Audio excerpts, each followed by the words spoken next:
Welcome to selfdiscoverywisdom.com, formerly known as Self-Discovery Media. On these podcasts, you're going to hear people who speak from the heart. They've taken the journey in life. Many things have happened to them, but they've changed it to happening for them. And in their strength, their courage, they've discovered their abilities and their wisdom, and they are now sharing it here with you. Do enjoy each show. We bring it to you with love and knowing that it's going to help you on your journey of life. Good morning, good afternoon, and good evening, everybody. Welcome back to another edition of Mental Health Awareness right here on selfdiscoverywisdom.com. I'm your host, Sarah Troy, and my guest is Don. Don, please pronounce your surname. I don't want to mispronounce it. Mesibov, as if you're looking at the ceiling. Mesibov. Mesibov. Okay. And what we're going to be talking about today is autism. He has really honored his brother, who was very, very involved in autism for over 30 years, for 40 years, I think, more closer to it. And he's written a book about the people that dedicated their lives to autism, understanding what it is, how we can integrate it into society, the stories of the people behind it and the people they've met along the line, and also in getting behind a young man with autism on writing his poems. So it's 101 poems by Connor Newcombe. And we're going to be talking about these two books today and why he chose to honor his brother in this way. And, autism is extremely important that we actually understand what it is, because it's still very much misunderstood. And, in the honoring of his brother and really looking at the life dedication that his brother's done and all the people that were involved in it, he Zoom interviewed many of these people when he let them know, I'm going to be doing a book on my brother and this journey. And they were delighted to come in and speak about his brother's contribution, but their contribution, and over the years of unraveling and understanding what it's all about. But also, he met Connor Newcombe when he attended a book reading, when he was talking about autism and when it was first published. And Connor is a college graduate who will probably never be able to hold down a meaningful job because of the stress anxieties he suffers from the result of his experiences growing up with autism, preventing him from sticking with any one task for any lengthy period of time. Now that he does workshops with him, he will often come to him after 30, 60 minutes and tell me he has to get away for a walk, and that should calm him if he needed it. And so he decided to help him putting these poems together. Autism is, we love to label people, and we love to label people defective. And it's not defection. It is differently challenged, differently abled, different perspectives in life. And having interviewed so many people with autism through the years, there's one thing that I've learned that I think is a really good reminder to us. They're generally very creative, and they know how to focus on their creativity and pour themselves into it. They're very selective on the people they have around them, making sure they have the right energy around them. So it's a smaller group. And they kind of are very present in the now, which is a wonderful gift. And I think it's a good reminder to us who may not have autism, but maybe we've just got societalism, which is too much bombardment and expectation to live up to. So Don, I'm really, been reading your book, and this honoring of your brother and his story. And the impact of why he got into autism in the first place, and everything that he's doing. And I think that's thank you for honoring your brother and then the whole journey there, because it really is an enlightenment and a waking up for people to actually understand what autism is. And these are people who've dedicated their lives and journeys into understanding what it is, and that how really it's not such a big deal. If we look at it from a different perspective, from a different angle. However, you do have the different spectrums where you have people that have other things on top of it, OCD or some other problems, that it can become a spectrum where they're nonverbal, they may be violent, and they may be in distress. And that's not just autism, that's a combination of things. But what made you decide, I really want to tell my brother's story? Well, my brother and I are very close, but we rarely spoke about our careers. We talk about family. Was it chickens or ducklings mom kept in a corner of the kitchen one winter? Sports, politics. So I knew that Gary was considered a pioneer in the field of autism, but not much more. My career was spent conducting staff development and running weekly summer conferences on the uh, constructivist theory of how people learn, which basically says that unless you actively engage students or people in the learning process, they're not going to understand or be able to apply as well as they should. But I learned just before the pandemic that Gary has Alzheimer's. Mm. And that's when I decided to write a book about him. And in December of 2022, I was about to, or 2021, I was about to start my research and I got a little nervous. Will there be more than 5 pages that I can have material for? Will there be anybody who worked with Gary before the year 2000 that I can speak with? So his son Todd set me up uh, in the room that Gary will be in for the rest of his life in a retirement center in Chapel Hill. He set me up with a meeting with Gary, who was pretty lucid at that time, and two of the people who had started working with him as interns in 1978. One of whom was then director of training, and the other was a researcher for the same uh, program, Teach, all caps, TEACCH, uh, that Gary worked through and became director of in 1993. When we finished talking after 90 minutes, they suggested some people for me to call. And then they suggested some people. And all I had to do was send an email to someone and they'd say, "Oh, Gary did so much for me. I'd be glad to talk with you." And then I started receiving emails from people. "I understand you're writing a book about your brother. I'd love to talk with you." And pretty soon I had interviewed 78 people Wow. from all around the world, all of whom just loved Gary and had stories about what he'd contributed, how he'd taken his training program around the world. He'd been to Japan annually for 40 years doing Mm. training. He'd been to the United Kingdom 62 times, and he'd been all around the United States. And uh, when I reached the 78th person, I thought I was done. And then someone said to me, "Have you talked with anyone about Gary's work with the police and Mm. to school the excuse me with the uh, justice system?" And I said no. So he gave me 5 names, and I called them, and then that enabled me to add a chapter to the book on the criminal justice system. And three things strike me now as I think about it. One is what I learned about why people with autism are more susceptible to uh, charges of pornography. And it's because, uh, well, the person who's videographed and worked with Gary, creating videos for many years, and he's in Florida.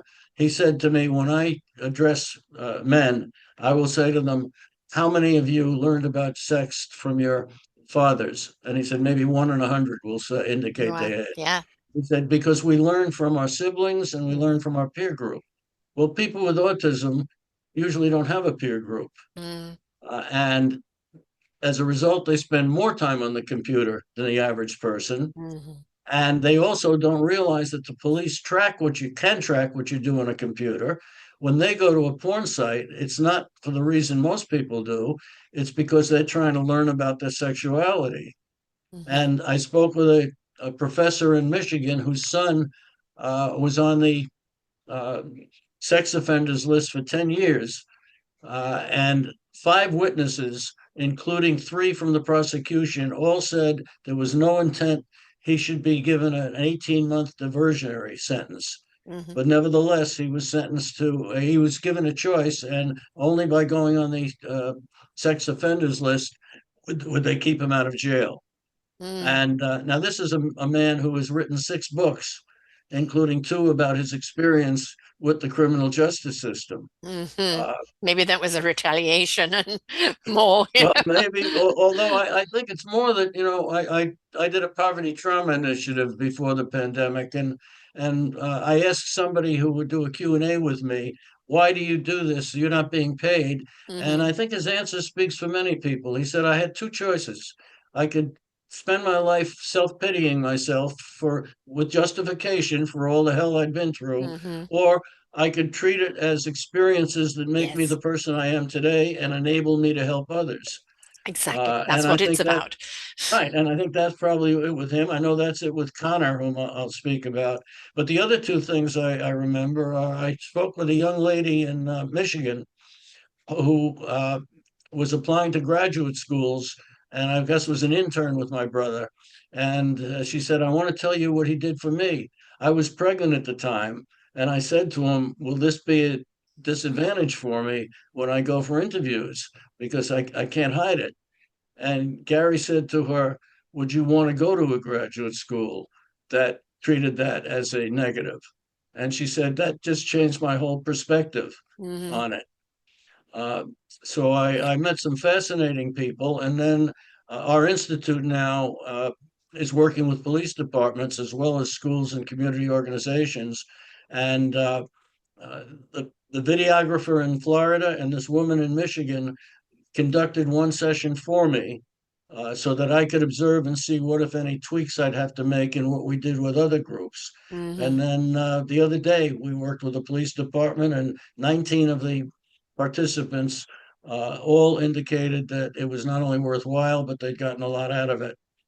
Well, I And mean, let's address that because how many times do we, hear of the police, somebody in distress, and when they're in distress, they could be either shouting or lashing out because they're feeling the will coming in on them, and then the police rock up with guns and start shouting at them just to exasperate the where they're at.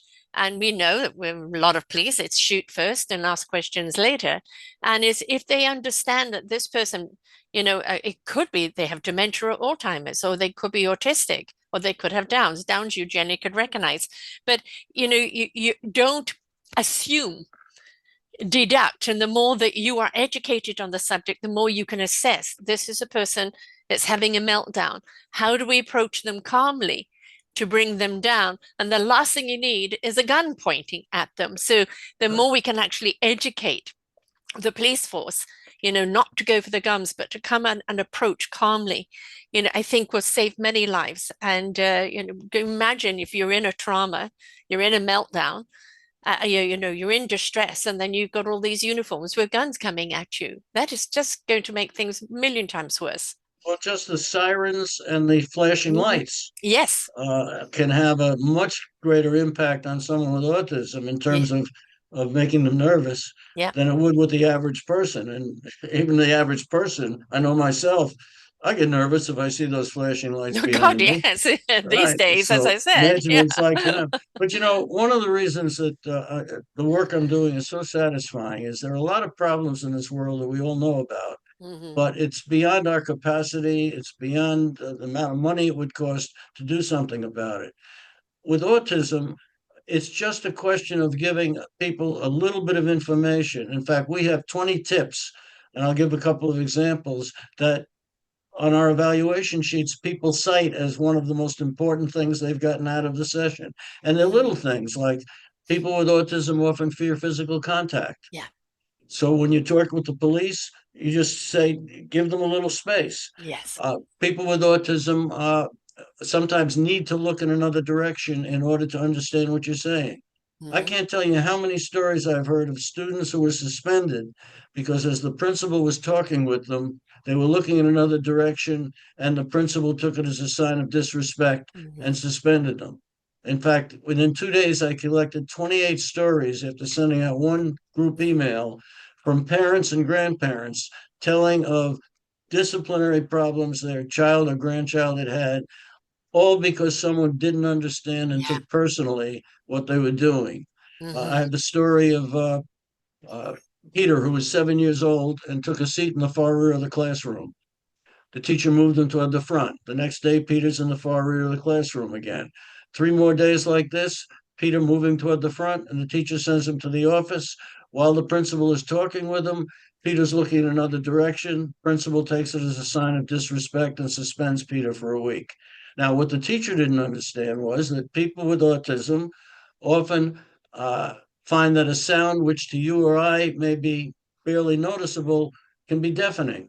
Yes. And what the principal didn't understand was, as someone with autism said to me, Don, if you insist that I look you in the eye, I'll try, but I may not be able to understand your words you're saying. It's when I look in another direction that I can focus on understanding.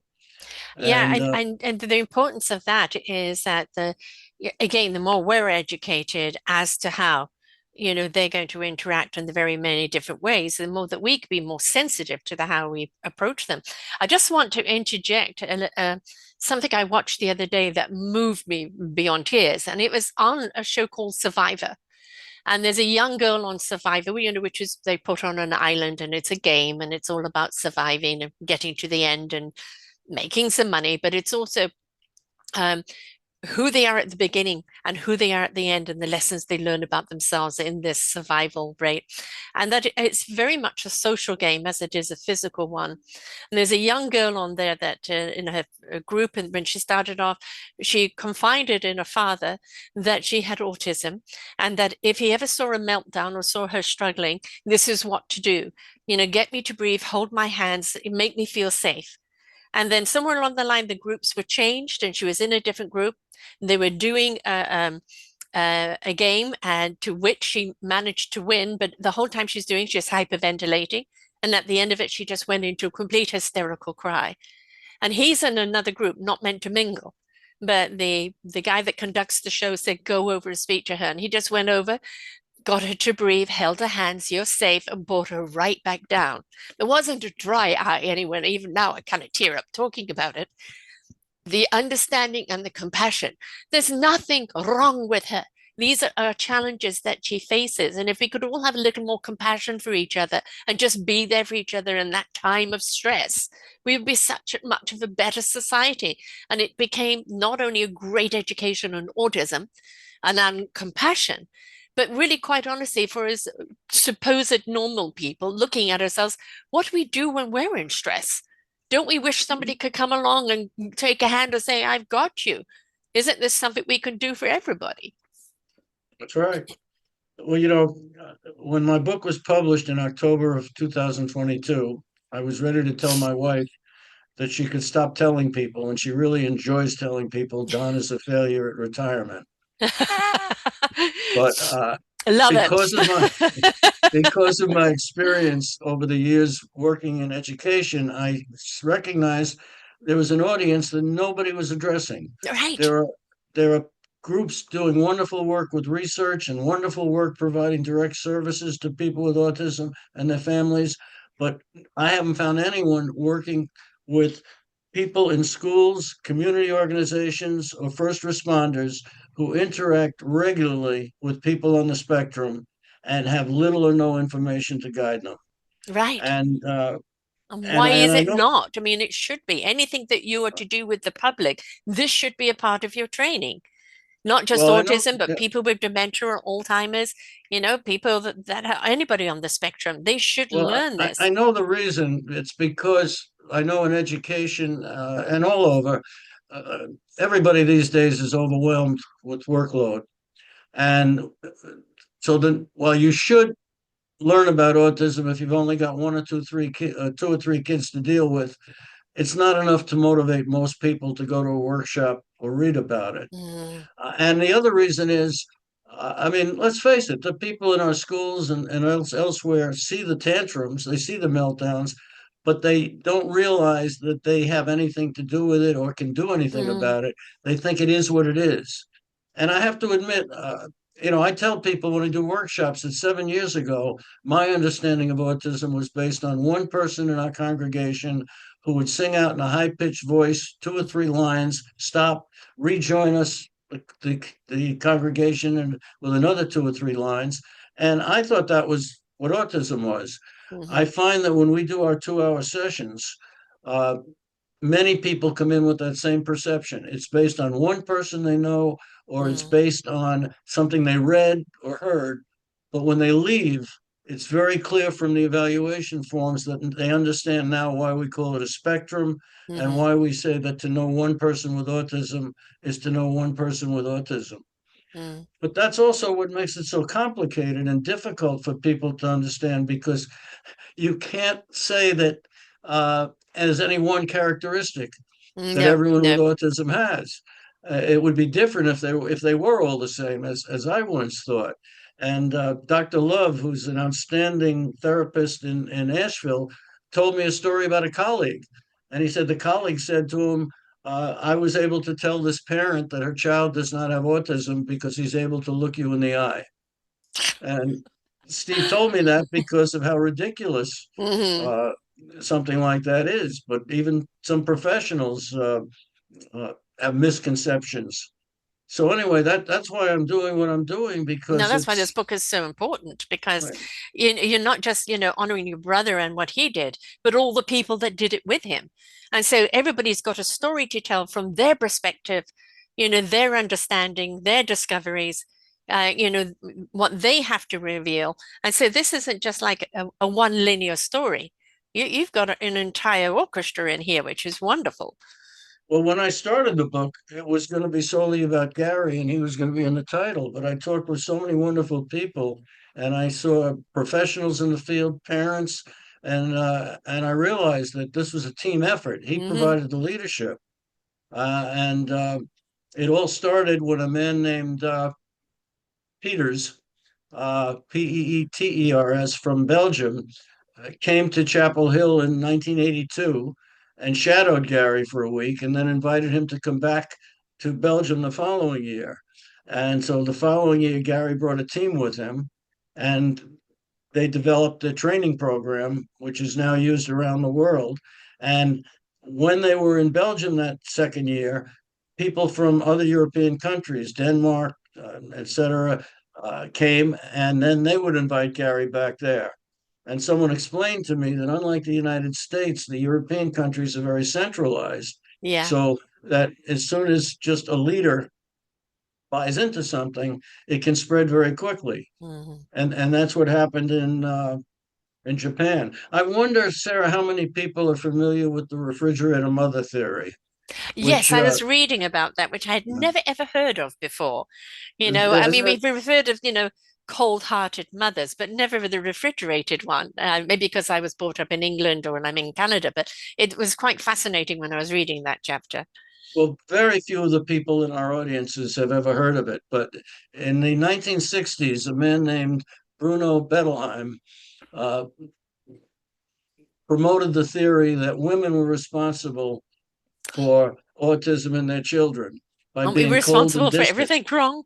Right. Well, I know that won't surprise any of the women Yeah, in the audience. we get blamed for Uh, everything. right. But can you imagine what it must have been like for Oh, a woman who's yes, already feeling guilty? There's no reason for yes. her to, It but her doesn't child understand is what's wrong with her child, doesn't know right. how to interact with her And child. then Yeah, the leading researchers say yeah. this is because of the way you brought them up. And then I was reading a draft of my book discussing that, and I read to my daughter, who was 30 at the time, and I read the part that uh, in a 2016 best-selling book by the New York Times, on the New York Times list, the authors postulated that the reason that theory held sway for over 30 years was because there weren't that many diagnosed cases of autism to make it worthwhile for the researchers to look Mm. into it. And besides, the researchers were 100% sure they were right. Well, when Right. I mentioned that when I read that to my daughter, she says, Dad, there's another reason. I said, what? She said, the patriarchy. And Exactly. Exactly. right, as soon as she Yeah. said that, it Yeah. resonated with me. Of course, all of the researchers in the 1970s were men. Why should they challenge a theory that said that autism was caused solely by women? And also, And I mean, I know I joked about it, but women have always been blamed for everything, and it's like it's always the woman's fault. She didn't love me enough, or this didn't happen enough, that didn't enough. And it's always, of course, we now say codswallop and we're not putting up with that anymore. But for how many, thousands of years is the case it's the woman's fault because man won't take responsibility or look any further. So yeah, because until the 60s, when women started to speak out, they yeah. could get away with it. Right, exactly. And we're not putting out that ball anymore.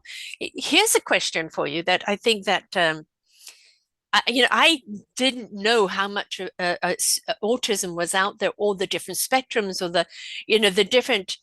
Again, I've done so many shows with people with autism, mothers of autistic children, people young and older with autism, and they've all got a common denominator, but they all kind of are different in the way they've lived their lives and what they do. So it is very hard to diagnose. Do you think autism has always been around and it's really only now we're scratching the surface? Yes, definitely. And it part of it, the researchers don't know exactly what causes it, but it does seem to run in families at times. Hmm. So that may also account for the increase. But even today, there are probably much more. When the estimate is 1 in 34 people have it, as opposed to 1 in 1,000 in the year 2000, Right. and they're projecting it'll be 1 in 6 in another couple of decades. But even today, there are many parents who won't get a diagnosis. They're afraid of the Mm. stigma, or they get the Yes. diagnosis, but they don't want anyone to know. And I have stories Or, or about. they're or they're told, which is shows have done, or institutionalize your child and go and have another. Well, That's what some parents are being it's one told. right in the Yeah. chapter where a few mothers talk about their experiences. One of them says, "We thought we would have to institutionalize our child," Hmm. but in her case, as in many, where the parents have been strong advocates and parents, there's a success story at the Yes. end sometime. But they go And through then they're hell. fighting blind. They're fighting blind. They don't know what they're dealing with.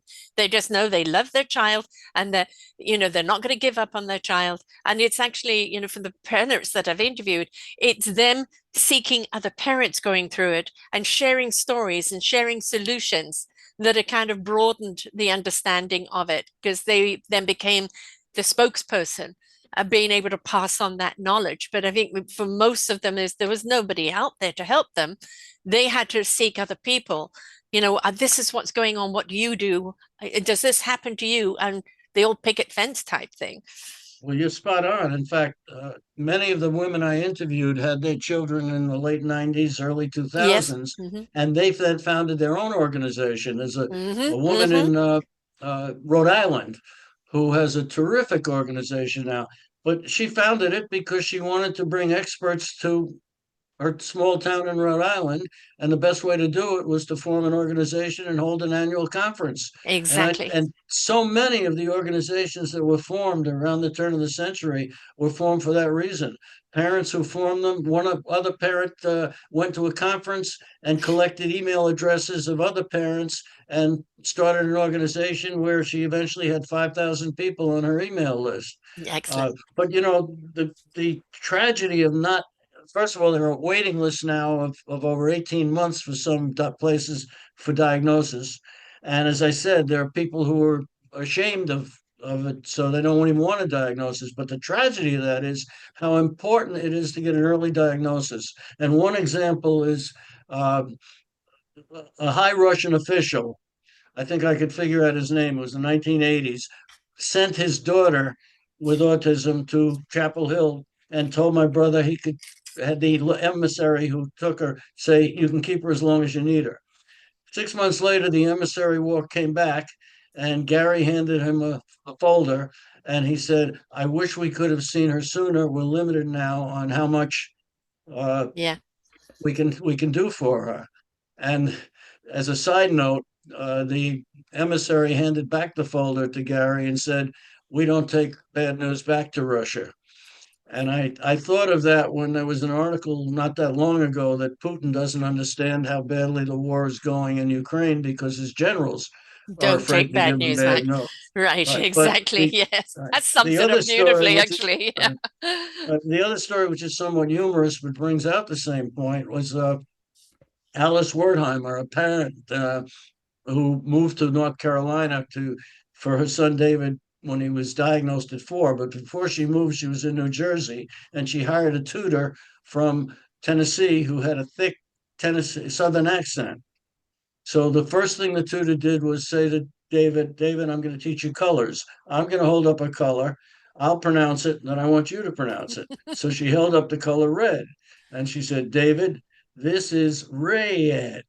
And David said, "This is Rayed." And Alice told me that David is now over 40, but to this day, that color is red. But you You know what said this so, says? repeat after me.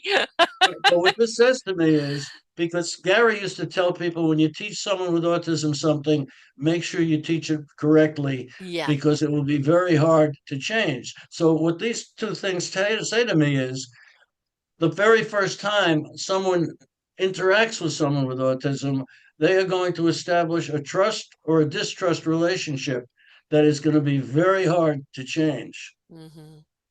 Have you found, again through the research and the people talking, I mean, we'll talk about Connor in a moment, but it's what I've noticed again for the interviews I've done, it's one of the young girls wrote a kind of dystopian book and drew the characters, and she's done 2 or 3 books on it now.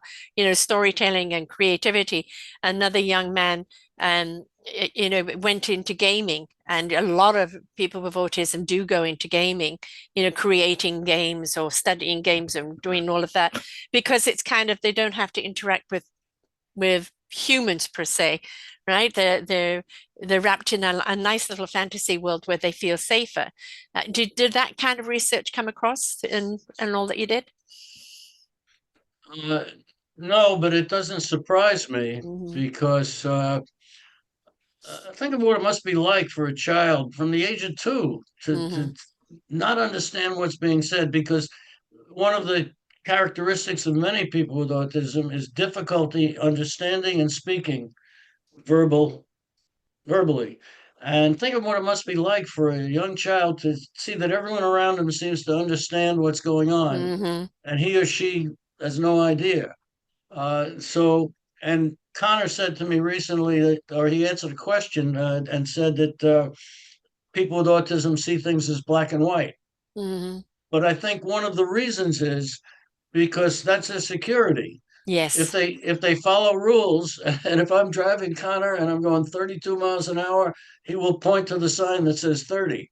Hmm. Uh, but uh, It's but their I kind think of they get it's the, their equilibrium and their security, isn't it? They're like, I that's need right I need because this, steadfastness in order to keep my equilibrium. exactly, and that's why routine is very Yeah. important. People with autism thrive on routine, but by the same token, if they're not prepared for it, then Hmm. they get very upset. And one of the stories I tell is of a person who threw a tantrum. He was 9 years old. She was 9 years old, Chelsea, threw a tantrum.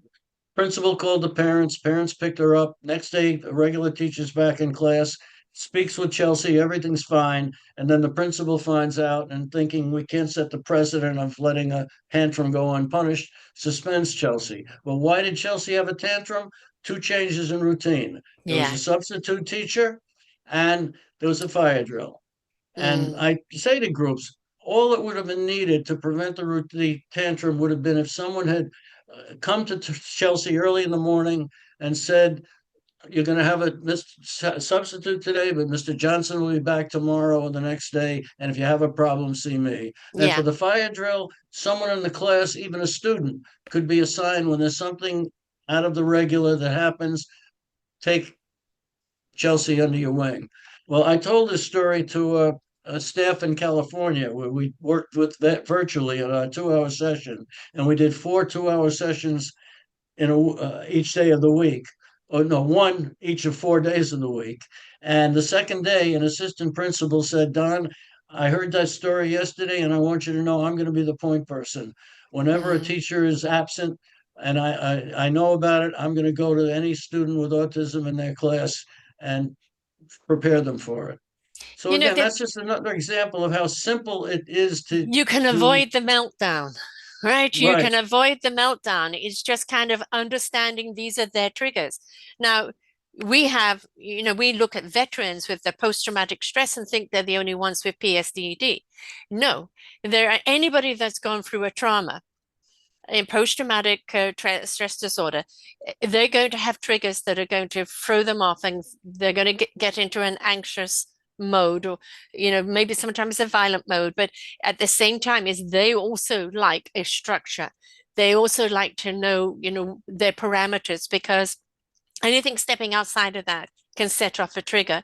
So I kind of think in a lot of ways, people with post-traumatic stress and autism I parallel each other in the sense of don't like noise, don't like shake it up, don't break my routine, don't like crowds. Just give me the rhythm of life and keep it consistent. You're right, but another way that they parallel each other is when they suffer something traumatic, it stays with them much longer, Yeah. sometimes for life. Hmm. You know, if my child has a problem in school and comes home and is crying and it's traumatic for them, 3 days later they've forgotten it. Yeah. But for a child with autism, that may stay with them the rest of their lives. That's why it's so important to reach people about this. That's the thing going back to, the cops approaching them, that every time they'll see a cop after that, they think the cop was after them, right? Because that's the trigger, that's the memory. And, that's what needs to change. But it's the same in school. A bully is going to look at somebody with autism and go, this is prime meat, right? And so if you know that, you need to set up those parameters that are going to help protect that child because it's going to have more of a ricochet on that child to be bullied. We already know what bullying does just to somebody that's considered normal. What's it going to do with a child with autism? Well, you know, we're working with middle school and high school students now, anytime anyone requests it, and we can do that virtually. And when Connor is with me, I will ask him, have you ever been bullied? And he'll say yes, and then he'll give me some examples.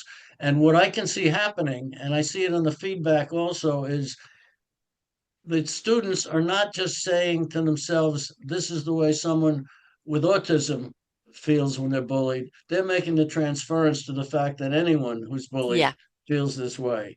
yeah. And we emphasize that when we work with students because I know that bullying is a problem in just about every school. Uh, It's a societal problem, and I think it's not, you can't just blame parents or schools. I put out a book last year, Our Forgotten Children, which is people contributing a chapter on the raising of our children, the systems that are wrong.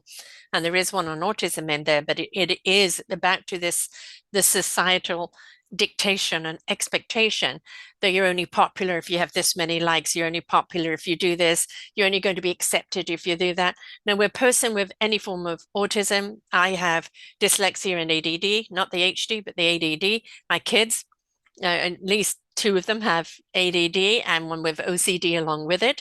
They're already battling, the things that are causing kind of stress that they have to stay in those parameters. And if you've got a system out there that is demanding you've got to be like this, you've got to be like that, or you won't be worthy, or nobody's going to love you, or nobody's going to care, or you're going to be a victim, then it's so hard for them even broaden their horizon to accept anybody in because they feel less than because society has made them feel that way. that's right. You know, when we work, police are a delight to work with because they have seen the headlines and they know the consequences Mm-hmm. if there's a problem. And Melissa, the one that I mentioned earlier in Michigan, who uh, my brother counseled when she was pregnant, is now working with doing workshops for police. She went to a police chief, said, "Would you like me to do a workshop with your officers?" The chief was delighted, and she says she loves working with police Mm-hmm. because, and I found the same thing when we worked with this police academy last week. They're polite, they're receptive, they take notes on almost Mm. anything we said or did, and uh, in fact, one of the nice reinforcements Connor gave, he speaks for about 10 minutes when I take him with me. He reads a few of his poems and he'll answer the question, what do you want people to know about autism? And uh, a deputy sheriff walked us out to our car afterwards. And he said to Connor, he took out a sheet of paper and wrote his name and a phone number on it. He said to Connor, if you ever want to talk or have a problem or a question, call me. Good. And I can't tell you how much that meant to Connor Yes. because this is a man who's had very little reinforcement in his life. Mm. One other thing occurs to me when we work with teachers, I tell them the practices that you need for people with autism are best practices for all students. Exactly. Right. You They're the don't, it's not one of those fundamentals. right. Yeah. It's not one of those situations where you have to choose between Mm, benefiting somebody who needs it and a conflict. For example, the fact that people with autism need organization and structure. Well, which of us wouldn't benefit from it? It exactly. may not be a casualty. I mean, my wife would love it if I were better organized. She would love it if I put things back where I find them. And Chaos is which of my middle us name, or maybe my first name. right. So all STEM students benefit. The only difference is that people with autism need certain things more because for them it It's can more be emphasized. It's more right, emphasized than it and it is can for be the others. difference between success or failure. Um, but I want to uh, ask about, medical. I mean, I have heard horror stories from people that have been in hospital where they've seen a patient next to them, clearly in distress, maybe has autism, who knows, but clearly a vulnerable patient that is being strapped down because they're acting out or whatever. I mean, how much of the medical, like an emergency or, care like that, is actually taught about autistic behavior and know how to approach it? I suspect that very little. I mean, the medics, and I've got three in my family, and I suspect that the medics who are involved don't know much about it unless they've taken a personal interest. And that's what we find. There's a real dichotomy. Uh, Mm, if people have, when I find that we've made a connection or gotten a newspaper clipping or something, it's usually because someone with autism was mm, responsible. I may not know it at the time. Sometimes I don't find out for 6 months.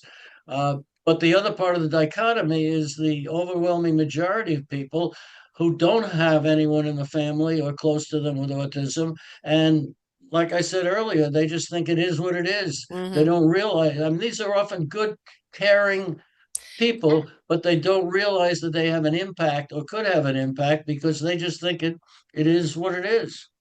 I mean, the horror stories, I've seen a few documentaries on the horror stories of people, being sent to the nut house, women with hysteria. That's because husbands wanted to get rid of them. But, people with, if they were different in any shape or form, a shame and embarrassment, send them off to the institution. But the way the institutions treated them was absolutely vulnerable.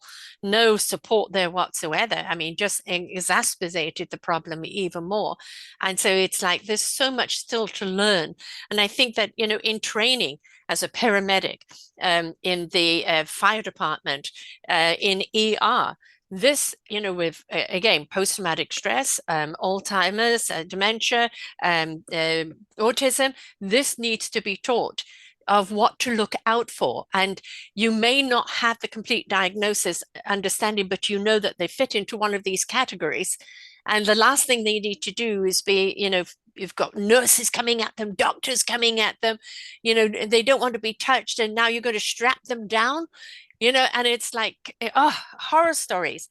And I think we have to talk about it more. That's the reason why you do these shows. And anybody listening to this, please share the show, get these books, talk about it, because if we don't talk about it, it becomes mystified, and you don't understand. When you are aware, you care, and when you care, you do something about it.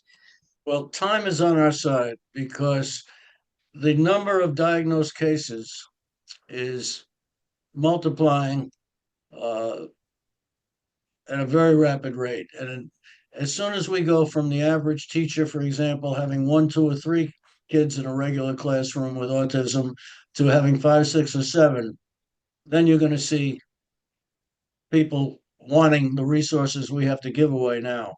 And we do. We don't charge for any of our services Mhm. because the people we want to reach uh, don't realize they need it. So we Yes. only get an audience of people like this when an administrator sees the value and sets it up on company time. And fortunately, there are a growing number of people like that. Uh, the dean of education at our local state college has a 19-year-old son with Hmm. autism. And so he set up our 2 hour session with his professors. He kicks off our all day forums, speaking personally about what it was like. And he Mm. talks about problems he had with the local, highly regarded school system. And he says to the group, he says, uh, with when I realize what I have to go through to advocate for my son, with my title and my Yeah. reputation and my position, I say to myself, what's it like for the average parent who doesn't Hmm. have these going for him? Yeah. And that's really what it's all about and why we're doing what we're doing. I told you, I mentioned that I was ready to retire, and then I got an email from one of the people I'd interviewed, a wonderful woman in Wisconsin who has her own organization. She said, "Would it be worth uh, discussing collaborative possibilities?" So I talked with her. Out of it grew my organization, which was founded in 1994, deciding to go and focus 100% on autism. Hmm. And then we developed 20 tips, which are, I gave some examples before, which have two things in common. They're easy to understand, but most people don't know them. Yeah. And so they resonate when we have our sessions. And then we started conducting our 2 hour sessions. I've got a cadre of 7 professionals in the field who are wonderful. One of them will zoom in every time I do a 2 hour session because I don't profess to be an expert. I Hmm. have a lot of contacts now, but I'm not an Yes. expert. But I always want to have an expert in with me You're the when we conductor do right these. now. You've got all the expert musicians there, and you're the conductor, and you know which one to draw on for which Well, piece, right? that's been my career really. I'm not an Mm-hmm. intellectual, I'm not a researcher, although I'm fortunate to collaborate with Mm-hmm. researchers, so I know what I do is research based, but I'm a gap filler. I see a Yeah. gap and I Yeah. saw one as I mentioned before, and I'm a facilitator. Mm-hmm. But now I've got a lot of people on my mailing list. I've got a lot who work with me. Oh, and so let me talk about Connor for a minute. Yes, yes. This is, Uh, as I said, little Connor's book, right. which is, That's the it. puzzle of putting things together. I have been reading some of his poems here. Some of them are short, some of them are a little longer. And, it's clearly just the way he feels. Like he's got one of, I've had enough with hypocritical classmates. Another minute passed with anger, teenagers and me. It is only here, or does it follow me? I've had enough with those two and all of this. I start to say my opinions of them. I've gone too far, my teacher says. Wolves in sheep clothing. I write to him after school. 5 minutes later, another student walks in with tears. That was the end of our conversation, practically. I was forgotten by the teacher. I was trying to tell him he shouldn't have put with that. Where was the teacher when I needed one? Not just to move on the next person's problems. I remember offering boxes of tissues. They don't see me. I have no idea what to do with the tissues. I finally say something, or they notice I was not amused. And it's like really kind of speaking to a frustrating moment where you feel unseen and unheard and unvalidated. Well, my favorite is What Will Happen to Me? I started Love on the Spectrum, a show about people with autism finding love. I've had the same thoughts about love. Will they see past my disability and my social idiosyncrasies? I also saw how parents are afraid that we will be all alone, or they will have to take care of us for the rest of their lives. I'm afraid of that, and I ask, what will I do when my mom and grandma are gone? I worry myself into ulcer forming stress. I worry myself that I'll be alone in life. The show gives me hope because if they can find love, I can too. Mm-hmm. But I met Connor at a book reading I did, as you mentioned. He did some gardening for me over the summer. And in November of 2023, I took him to a 2 hour presentation we were doing 45 minutes from our hometown. At the beginning, he talked for about 5 minutes and he got a round of applause. And he interjected once or twice in the next 2 hours. And as we were leaving, people came up to him and praised him for his candor and his authenticity. On the ride home, he says to me, Don, this has been one of the best days of my life. Mm, But here's a 25-year-old man who's had very little reinforcement. yeah. And then he said to me, I write poems. Would the Institute help me publish them? Mm. And I figured at the very least we'd staple some together and hand them out. So I said, send me some. Well, the next day he sent me 43 poems. and they were good. And I had that validated by some English teachers I know. But I said to him, Connor, your poems are about nature, your grandmother, uh, your observations on life, and they're good. But if your book is to be unique, you have to be willing to write as someone with autism, speaking about your feelings and experiences. Mhm. And as you can see from the poem you read and the one I did, that's what he's done. So he said to me, how many do you need? I said, well, off the top of my head, 101 is a nice round number. He said, all right, so you need another 58 poems? He said, I'll send you one a day. And again, knowing that people with autism very often thrive on routine, I knew I would get it, and I Mhm. did. When he had almost enough poems for the book, he wrote me and sent me an email. He said, when I finish writing enough for the book, can I keep sending them to you? Because he realized that that was his best therapy when he was Yeah. feeling depressed, was to write a poem about it. Mhm. So anyway, now I take him with me anytime he's available to our 2 hour sessions.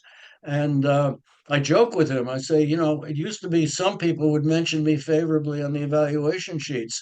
Now you do, we read four poems, you answer one question, and the evaluation sheets all say, Connor, Connor, Connor, what had the biggest impact on you? Connor, what did you learn the most from Connor? And one thing he says that has, among others, has an impact is he tells people, talk to us. Mhm.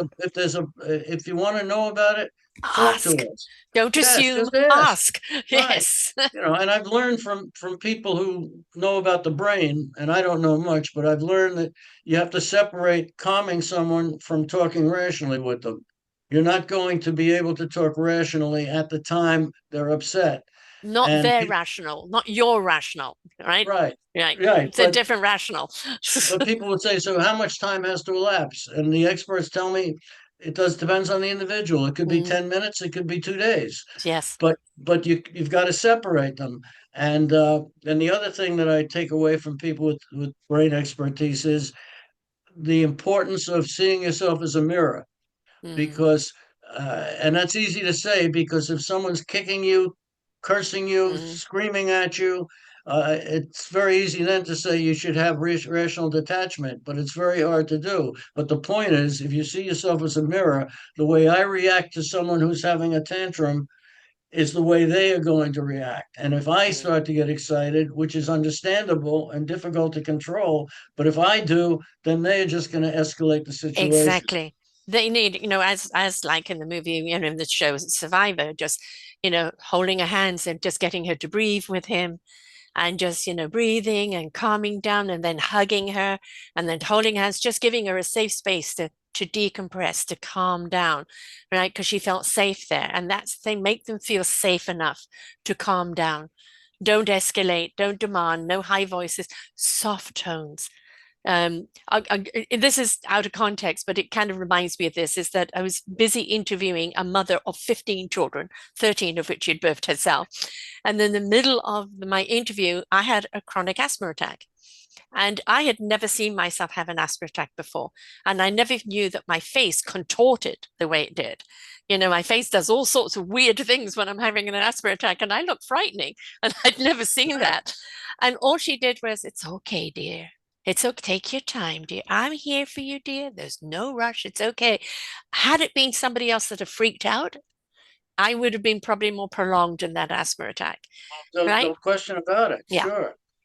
Yeah, that had to be calming. Yes. Uh, you know, Connor and I addressed a church group one Sunday morning, and as I was talking, a young man in the far rear screamed. Well, no, he interrupted me, Hmm. talked for a few minutes, and when I tried to get a word in edgewise, he screamed at me, "Don't interrupt me." Hmm. Well, Connor immediately recognized that this was a person with autism. Yes. He went over to him, put his arms around him, hugged him, and said, "It's okay." And he calmed him down to the point where later on, when we were having refreshments with them, I was able to go over to him and we were able to have a calm discussion. But And I and do want to again, share one story with you about my mm-hmm, brother where he screwed up, mm-hmm, because most of my stories, of course, he's the hero and he deserves it.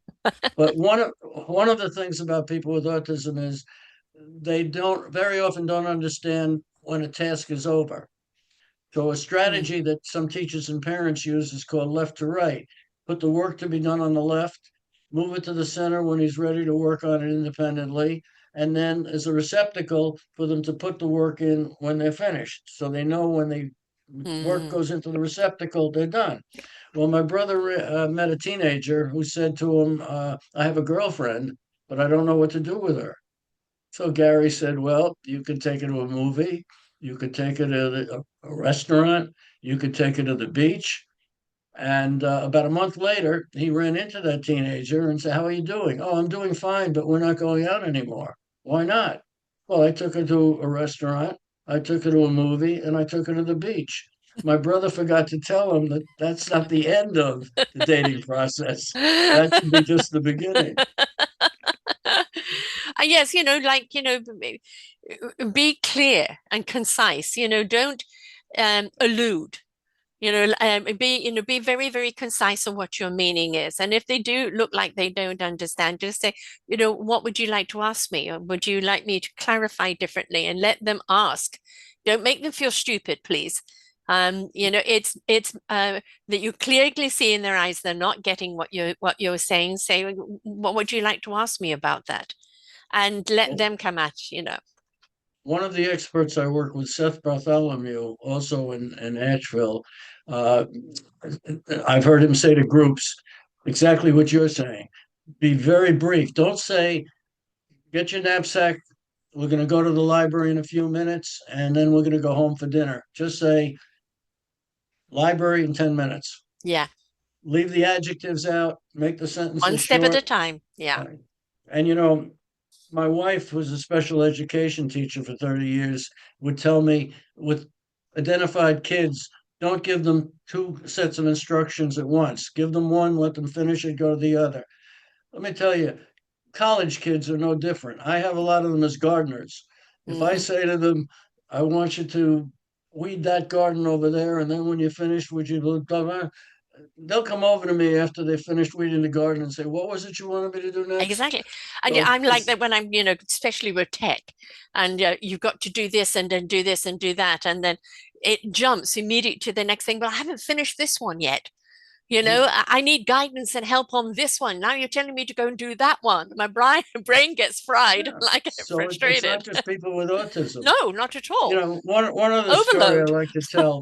I talked with Brian, who was at this point an adult with autism, and I said, Brian, tell me what it's like to be autistic.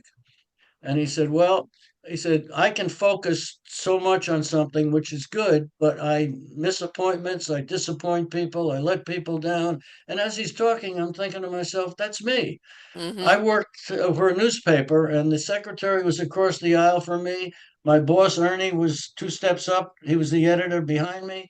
And the secretary comes over while I'm working on an article, and she shakes my arm. She says, Don, do you like your job? I said, yeah. She said, then you better answer Ernie. He's been calling your name for 5 minutes. But I'd You're say to in the people, zone. You're in the zone, right? well, but the difference between me and Brian is I have the executive functions to figure out that this could be a problem, and I have Mm, the executive functions to figure out strategies that I can use to avoid the negatives. All that Brian needed was a parent, a friend, a special ed teacher to point out to him the mhm. consequences of not having strategies to deal with it and to suggest some strategies to him. But I like to tell that story because in a lot of cases, we can relate to what people with autism are thinking if we realize that we have some of the same attributes, whatever you want to call it, that they do. Mhm. The only difference is it's more extreme with them, which is what can make it a problem. And again, executive functions is something that many people with autism have a problem with. And so it's harder for them to recognize shortcomings and to come up with strategies to address them. Right.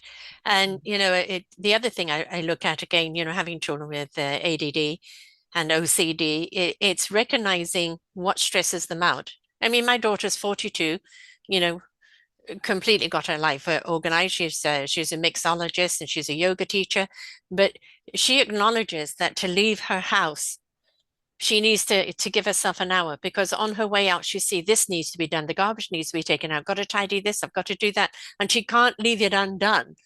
And she knows Mhm. that I can't leave it undone. It's going to stress me out, so I've got to do it, before I go out that door. And I think is when you actually acknowledge what your challenges are and you understand I can function with these challenges if I acknowledge A, B, C, D.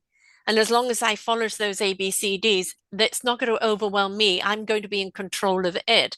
And I think whether it's autism, whether it's post-traumatic stress, whether it's ADD, HD, or OCD, even looking at my little grandson with Down syndrome, is what are the levels that you can cope with? What's the format that you need to follow, the routine, and allow them space to work it out that works for them. Don't insist it must be done your way.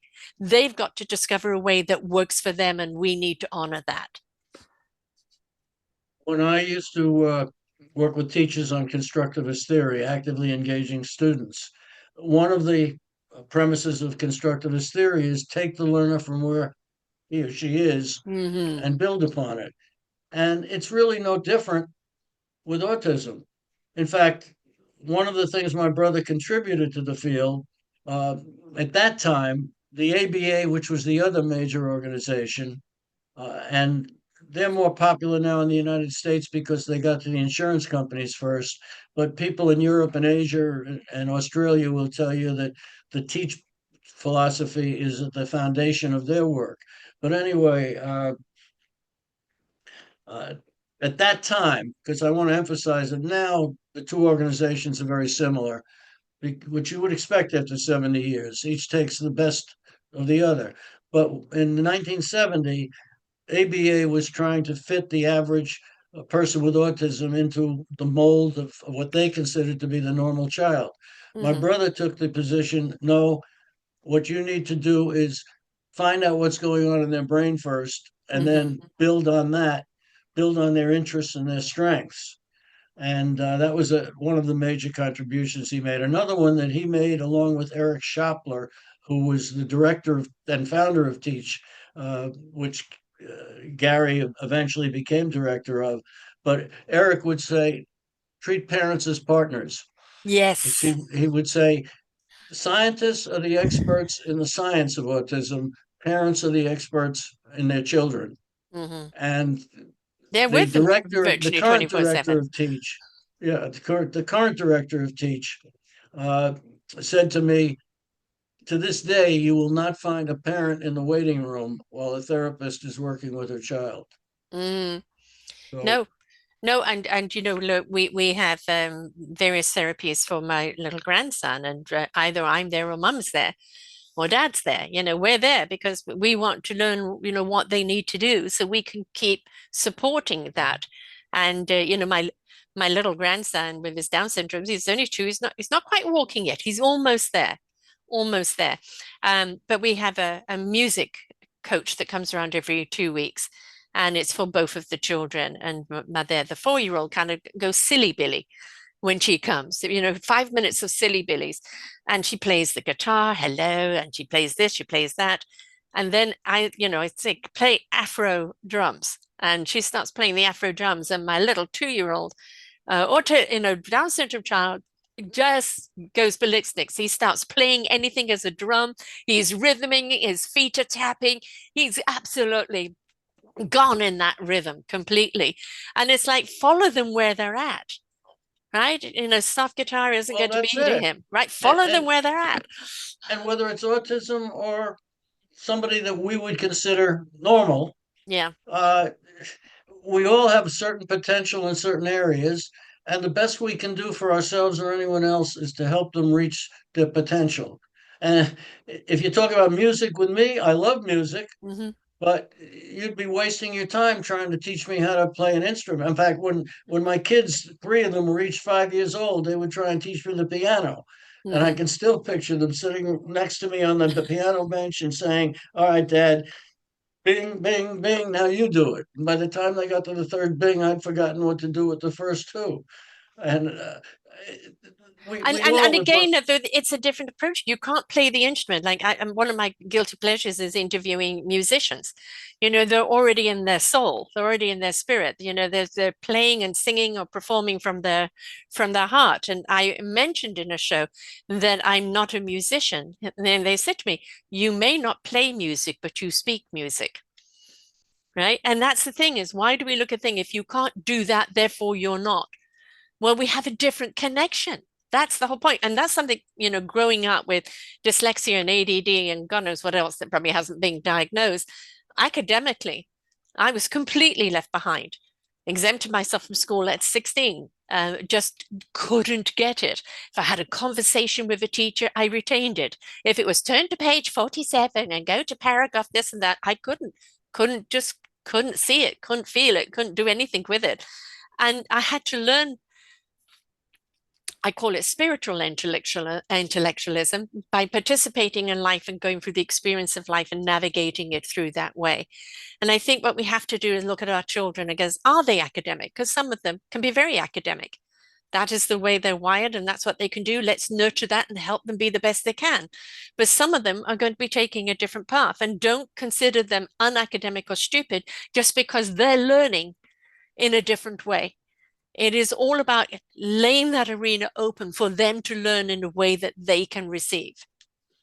Well, one of the reasons that I say that the best way to train teachers, future teachers, would be teach them how to work with someone with autism, Mm-hmm. because those are best practices for all Yes. people. But one of the ways that is common amongst many people with autism is that they're visual learners. They're not auditory learners Yes. because of their problem with language. Well, we've got an awful lot of students in our schools who are not good auditory learners. Yeah. Yeah. If they don't have any other problems, then they may get by. But we've got a lot of students who are getting C's when they could be getting B, when they know enough to get B's or A's if it's not taught auditorially. Right. The only difference is with people with autism, like with many other things, it's going to be more extreme, and they may not be able to survive in school if they're in classes that are taught primarily auditorially. And Uh, this is why we need more support teachers, as they're called, in the classroom for people who are, differently challenged or differently abled, whatever their spectrum may be, that understands that is there to go and help them navigate what the lesson is in their way. And, the teacher, it's very hard for them. They've got to teach this child this way, this child this way. And they, more and more, they put more kids in the classroom and it becomes very much a burden. In this book, I have a few teachers that had to quit, most of it because of the politics around teaching and the fact that they weren't being supportive. We need to have support teachers in there that are specialized in these other ways that can help these children when they're struggling, and to help them, gather and navigate and feel confident to follow the path, but their way. well, the old philosophy, which unfortunately still holds sway with many Mm-hmm. people, was uh, if I teach it and you don't learn it, it's your fault. Yeah, exactly. Or and someone with pride will say, "Well, I taught the curriculum." Well, in fact, a collaborator who I had for many years said to me in 1990, the change that has to take place is from assessing ourselves on how much we teach to assessing ourselves on how much the students learn. And there's Mm-hmm. a big difference, and Very we're big still in difference. the process of seeing education move in that direction. Yeah, when you Uh, keep seeing education being cut and more students put in the class and less support and more teachers having to buy things, to support their teaching. And of course, what you're seeing with the educational department right now, don't get me started on that, it's like, the reason why I went and put this book out, I've Forgotten Children, is that if we do not invest in our children today, they become the problem as an adult tomorrow.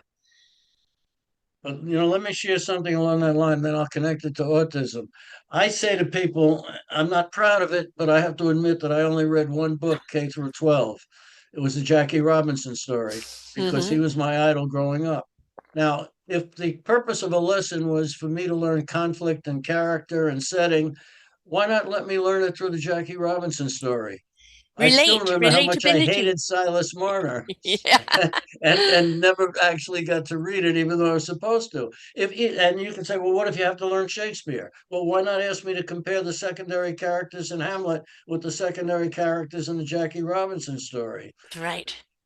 Teachers often, not just teachers, all of us very often confuse the standards which we have a right to insist that people meet with the method we use. Yeah. And we are happily moving, but too slowly, in the direction of giving students more choices in how they learn. One of the best teachers I know in Denver has what she calls personalized learning.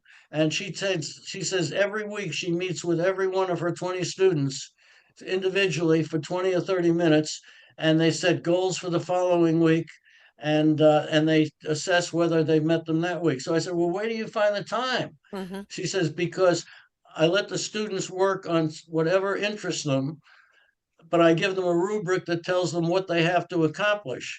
So they Mm. can pick their topic, but if it's essay writing, they know they have to meet certain standards It's and write The essays Waldorf about it. learning, Right. And right? she says, Yeah. because of this, I have, even with the individual meetings, I have more time to my own than I ever had when I taught the Yeah. traditional way. Yeah, that sounds So very anyway, much like the Waldorf teachings, which is very much about, you know, inspiring somebody wanting to learn, showing them how to use the tools in learning, and then, just guiding them, but letting them choose their path and how they learn.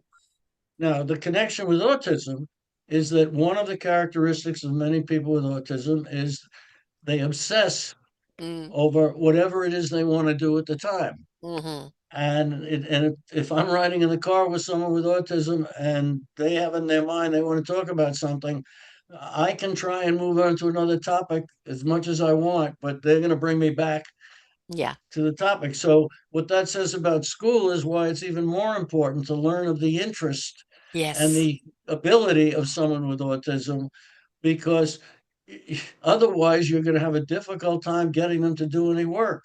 But if you can find a way, and a good teacher can, if you can find a way to tie what you want them to learn Yeah, into something that interests them, then their ability to focus becomes a plus. exactly. And that's what I said in the beginning, that, the autistic people, that when they find something they love and they focus in on it, they're all in. They're all Yes, in completely, and do not deviate them from that focus, right? that's Until right. they have accomplished. But what we get out of it is such incredible creativity, yeah, and a great deal of ability, because we've allowed them to completely hone it. What we were always saying to everybody: be present. Be still, be present with self, pay attention, take a breath, you know, what are your surroundings? Where are you at? What do you really need to do now? Don't rush forward for the sake of rushing forward.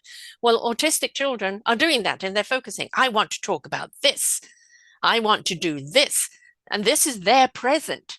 And their present's going to be elongated until they've accomplished. That's right. And do everything with love, because that's the one Yes. thing they'll sense. Yes. Like all of us, you don't have to have autism to sense when somebody is asking you to do something because they care about you, or Yeah. asking you to do something because it's self-serving.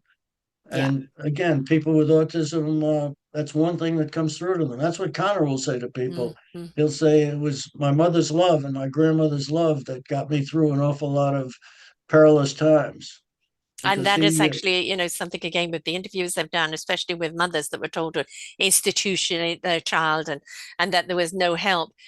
You remember Gilligan from Gilligan's Island? oh yeah, So he and his wife had an autistic child that was nonverbal and would get very, very aggressive. And at that time, there was no help. Nobody was talking about it. He actually stepped out of show business, both of them did, and 24/7 looked after that child until other things came into place that could support them. But 19 years they were doing that. And there'd be times that the kid was up the wall or throwing things, and they didn't have any of the skill of knowing, what do I do about this? They just had to navigate it on their own.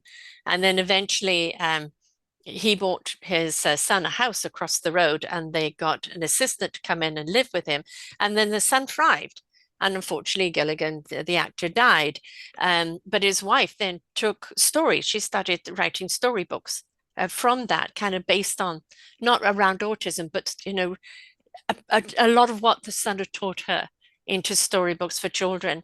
And it's like, how many other people out there? I mean, they had the means and they had the publicity, but again, oh, he's got what? Oh, an autistic child. Oh my God, and instead I have an autistic child. What are we going to do about it? How do we come together? How do we support? And that's where we need to be. Put your judgment down, put your ignorance down, inquire. How can I help? Please help me understand. Because who am Well, I to judge? as Connor says, just have a 5 minute conversation with Yeah. me, get to know Mm, me. Another story I really like is because these are all told to me by parents or grandparents of mhm, people with autism, was a child who threw a tantrum, and I think his name was Bobby, and he was 9 years old. And the first two teachers who experienced him having a tantrum uh, disciplined him. A third teacher who understands that behavioral problems are communications said, I'm going to find out why and when he has his tantrums. mhm, She quickly discovered that he would throw a tantrum when the teacher would release the rest of the class to work either individually or in groups on a task, and he didn't understand it. mm. So the solution was simple. Yes. As soon as releasing the students to do something, either the teacher or one of her aides or assistants would go to Bobby and make sure that he understood it. Now, I'm certain that the two teachers who disciplined him were saying to themselves, my instructions were so simple, Yeah. a 4 year old at home could have understood them. Yes. And a 4 year old probably could have understood them, but a 9 year old with autism might not. Exactly. It just means the wiring is different. And I think, there is no black and white. There is no if and. It is about the wonderful colors are what we are as people. And I think this whole societal thing, I'm going to, this is one of the reasons why I got behind doing this book, because you see children before they go to school, and they're beautiful, inquisitive souls. I'm going to be an astronaut one day. I'm going to be a doctor the next day. I'm going to be this. And it's always about inquiring. It's always about exuberance. And then they go to school. You've got to sit there for 8 hours. You've got to do as you're told. No, that's not good enough. You've got to do it my way. And we take all that beautiful essence of who they are and we conform them and we dictate what they should be and how important this is and not how important they are. And I think this is where we need to change. And I think that children like autism, children like Down syndrome children, children that are differently abled in any way are here to teach us. Stop treating us all the same. We are a rainbow. Look at all our colors. We are what make up society. Learn from us and learn to love us because we've got so much to give. Uh, you know, uh, One of the things that makes it more important with people with autism, because they're not only unique from many people who don't have autism, but they're unique from each other, uh, is to uh, get to know them for that reason. And I lost my train of thought. It's okay. But but I think what it is yes. Even in autism, there's many I mean, you used to have the Asperger's and then this autism and that autism, and now they just put it all under one umbrella. But it's just like a musical piece. There are different notes and there are different instruments in the song. And that's the same with autism. Not everybody's the guitar, not everybody's the drum. Let's find out what their instrument is and learn how they play it and show them how they can play it even better. that's a good way of putting it. And again, one of the things that's happened in the field of autism is back around the turn of the century, uh, the it was much easier for people with parents to get services because there were so few identified people with autism that the researchers were happy to have anybody they could create a Yeah. pilot program around. And they didn't charge because they were just glad to get people. The increase of people with autism or the diagnoses has been so great that Mm, it's caught the world by surprise. And the supply of therapists and diagnosticians and others is greatly outnumbered now by the need. Hmm. So that's why now it's expensive to get the services. It's expensive to get a diagnosis. It's difficult to. So there are waiting lists of up to 18 months to get I know. diagnosis, and then there can be another 18 months for uh, get services. The dean of education, to whom I referred earlier, has to travel about 80 miles to get services for his 19-year-old son. Yeah. I've done work on the St. Regis Mohawk Reservation in northern New York, and we've done quite a few of our 2-hour sessions in Cherokee, North Carolina. And both of those places are just starved for resources, Hmm. starved for information, and it's a delight to work with them because it's like when I They're was, receptive. yeah, and you always like to work with people who want to be there Yeah, to exactly. hear what you have to offer. You But know, there is an inquiry that like I have heard people talk about. Obviously, diet is very, very important around children with autism or OCD, ADD, any of those. And there's so many preservatives and so many sugars and salts and things in foods today that we know are a detriment to their brain health, to their general health. We've not seen so much obesity as we have. What we're seeing now than we've ever seen right. before. And it is a lot to do with, all these chemicals are in foods. Do you think that those chemicalizations that parents are having that are maybe getting passed through their children that are kind of changing the chemistry of the brain? Because that's Well, why I we're don't seeing know. so As I much of say, it. yeah, the researchers don't even know at least the causes of autism, other than the fact that it, at least in part, can be hereditary. Uh, but another thing that occurs to me is that's something else that people with autism obsess over, which could make it difficult to Hmm. uh, get them to eat the kind of foods that are going to be Yeah. healthy. And a woman in France told me that her son loved these sausages that fit perfectly on a bun. And she went to the supermarket one day and found there was a real bargain on extra large sausages. So she bought some, and her son won't eat it because the sausage now overlaps the bun. Hmm. But that type of story is again Very common to common. what I would Very hear common with, because yeah. right, it has to do with obsessing and I suppose it has to do with seeing things black and white. Yeah. If it's a certain way and nobody's criticized me, then I know I'm safe with it that Yeah. way, and I don't want to try something different.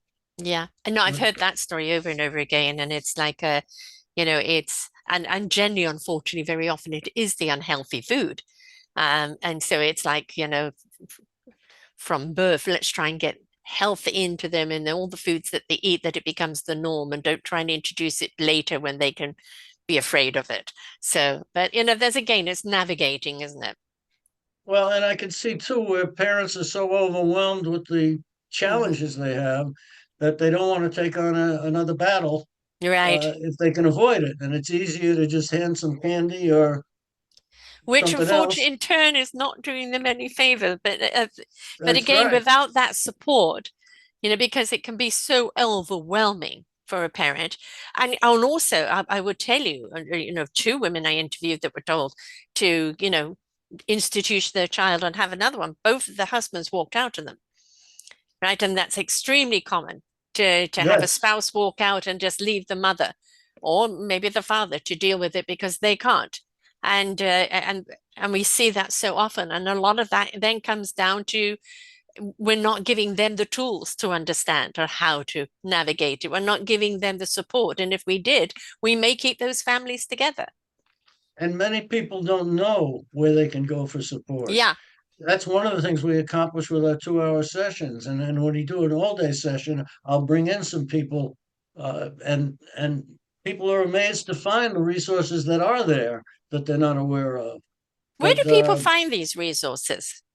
Where do they well, find you with these resources or to book you for a talk? Do you have a central hub? yeah, if they send me an email, or they can go to our website. But if they send me an email, I'll be glad to point them in the right direction. They can, just about every state has a local, and country has local autism societies. Uh, those are good reference people, places that you can get references to for resources. Uh, so we used to say go to the yellow pages. Now I say go to Google Yeah. because you'd be amazed at what you can find on that. Uh, Pay attention to podcasts because I've done many of them. All you have to do in stuffdiscoverywisdom.com is put in autism, and all the shows that I've done that have addressed autism in some form or way will come up. And and that listen to the people like yourself that's taken the path, that have become the experts, that have the resources. This is the reason why I do these shows, is for other people to, as my motto is, listen, learn, and apply. Right? Because when you know you don't unknow, now you know what to do about it. Before I was even working on autism, and I was just working with teaching strategies, I would emphasize ask the students. For so, Yes. I talked with one phys ed teacher who said that for 12 years I had a problem that I tried everything with, and I couldn't resolve it. It was had to do with something with my students. One day, after 12 years, I had a little extra time, and some students were with me, and I described the problem to them. They proposed a solution, and it worked. And she Yes. says, I've been kicking myself. Why did it take me 12 years before I thought to ask the students? Because and I've my kids have had a couple of teachers that I absolutely revere because they were very much learning from their students as they were teaching them. And that really is a good teacher. It's not lording over them. I'm a true colors coach because there's a certain personality trait that likes to lord over them. I know you, I'm the boss. I'm in control. You do as I want you to do. Instead of like, oh, this is what I know. What do you know about it? How can we discover this together and making it an adventure? And I think that it's all about the approach. Where's inspiration begets invitation. When a kid or anybody is inspired, they're invited to partake in it. Sarah, I've been thinking about why are our 2 hour sessions so successful? Because we're getting evaluations that are almost 100% positive, and more significantly, people will indicate what they're going to do differently as a result of it. Yes.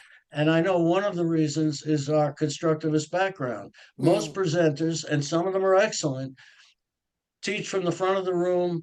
They use slides and PowerPoints. We have our participants in groups of four, and if we have more than 32, we'll go up to as large as groups of eight. And at least three times in a 2 hour session, we will challenge them to have a discussion at their table. Yes. And it'll be, what did you think about the last two visits, or what videos you saw, or what did you think about what Connor said to you? What was your major takeaway? And on the evaluation sheets, I would say over a third of the people cite the discussion groups as what they found most valuable for them. Yeah. And Yeah. I will say to them, the reason we have the discussion groups is we don't pretend that we have all the information. You people have, every one of you has something worth sharing, even if you came into this thinking you know nothing about autism. And a lot of times, somebody in a small group who wouldn't have revealed themselves in front of everybody, but someone Mm. in a small group will indicate they have a child with autism, they themselves have autism, and then the group will share that with me, and then that person may be willing to share it with everyone. But Well, this is like I say with this podcast. If you have a child with autism, or you have it yourself, invite people to listen to this podcast and take notes, write questions. Then let's get together, cheese and wine over a meal, and have a discussion on it. Because, one of the things that frustrates me is, oh, I didn't know that. Oh, that's very interesting. Next. No, it's an invitation to have a conversation. It's an invitation to inquire more. It's an invitation to take different action. It's an illumination that shed light on something, not for you to dismiss and move on. research indicates that we do not learn to understand and apply unless we're actively engaged with that Absolutely. information. What we Exactly. learn is to memorize. If we have good memories and take good notes, we can do well on the types of tests we're often given, but that doesn't lead to understanding and application. Now, that doesn't Absolutely. mean that good lecturers using PowerPoints and slides aren't accomplishing anything, but if they're dealing with an audience that wants to be there, then the interaction will come. If it doesn't come during the time the lecture is there. It'll come afterwards because it's a topic they're interested in or it's their livelihood. But my point is, and particularly if we're talking schools, where you can't rely on most of the students to be interested in what you Yeah. want to teach them, then you have to create the interaction in the school. Or the same thing for us with our 2 hour sessions. We have to create the interaction if we want people to really understand and be able to apply what we're talking about. So Take each we're other's email, take each other's phone number. I'd like to further this discussion, right? It's expand, exactly. expand, expand on it. Now you know, and you really connect with this or that person. How can we take this conversation further? That is what it's about. So, what I don't have, we've got where your books are from. So, the Amazon. So, obviously, you go to Amazon, for this book.